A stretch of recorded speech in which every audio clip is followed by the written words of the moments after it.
প্রবাসীদের ভোটাধিকার নিশ্চিত করতে হবে, হাসনাত আব্দুল্লাহ। বৈষম্য বিরোধী ছাত্র আন্দোলনের কেন্দ্রীয় কমিটি আহ্বায়ক হাসনাত আব্দুল্লাহ বলেছেন, 1.5 কোটি প্রবাসী রেমিটেন্স যোদ্ধার ভোটাধিকার নিশ্চিত করতে হবে। আজ শনিবার বিকালে নিজের ভেরিফাইড ফেসবুক আইডিতে দেওয়া এক পোস্টে তিনি একথা বলেন। হাসনাত লেখেন, দেশের বিভিন্ন জায়গায় ভোটার হালনাগাদ কর্মসূচি চলছে। পৃথিবীর বিভিন্ন দেশে অবস্থান করা আমার 1.5 কোটি প্রবাসী রেমিটেন্স যোদ্ধা ভাই বোন যেন নির্বিঘ্নে ভোট দিতে পারেন, নির্বাচন কমিশনকে সে ব্যবস্থা করতে হবে। তিনি বলেন, প্রক্রিয়াগত জটিলতা ও তথ্যের ঘাটতি থাকার অজুহাতে পোস্টাল ব্যালট বা ডাকযোগে ভোট দেওয়ার আইনি ব্যবস্থা থাকা সত্ত্বেও বিগত বছরগুলোতে তার বাস্তবায়ন হয়নি।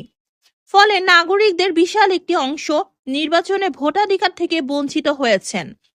এটা ফ্যাসিস্ট খুনি হাসিনার একটি চক্রান্ত ছিল। তিনি আরো বলেন, নির্বাচন কমিশন যদি প্রবাসী 1.5 কোটি যোদ্ধার ভোট প্রদান নিশ্চিত করতে না পারে, তাহলে আমি এটার বিরুদ্ধে প্রতিবাদ জানাবো। এটা আমি যদি একজনও হই, তবে এই বৈষম্যের বিরুদ্ধে লড়ে যাব। হাসিনা স্টাইলে কোনো নির্বাচন বাংলাদেশে আর হতে দেব না। হাসনাত আব্দুল্লাহ বলেন, নতুন বাংলাদেশ সৃষ্টির জন্য 24-এর গণ অভ্যুত্থানে প্রবাসী ভাইয়েরা এক অনন্য নজির স্থাপন করেছেন। নিশ্চিত শাস্তির বিধান জানার পরও আরব আমিরাত সহ বিশ্বের বিভিন্ন দেশে হাসিনার বিরুদ্ধে প্রবাসীরা রাস্তায় নেমেছিল, প্রতিবাদ জানিয়েছিল। অসহযোগ আন্দোলনে অকুণ্ঠ সমর্থন জানিয়ে রেমিটেন্স পাঠানো বন্ধ করে দিয়ে স্বৈরাচারী হাসিনার পতনকে ত্বরান্বিত করেছে।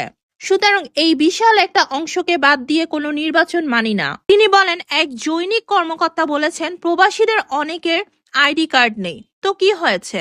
প্রবাসীদের জন্য একটা পোর্টাল তৈরি করা হোক, যাতে তারা সহজে ভোটার হতে পারেন। তাদের জন্য অ্যাডভান্স ভোটিং সিস্টেম চালু করা যেতে পারে। তিনি আরো বলেন, স্বচ্ছ, নিরপেক্ষ ও গ্রহণযোগ্য নির্বাচনের জন্য প্রবাসী ভাই বোনদের ভোটাধিকার অবশ্যই নিশ্চিত করতে হবে, অন্যথায় আমরা বসে থাকবো না।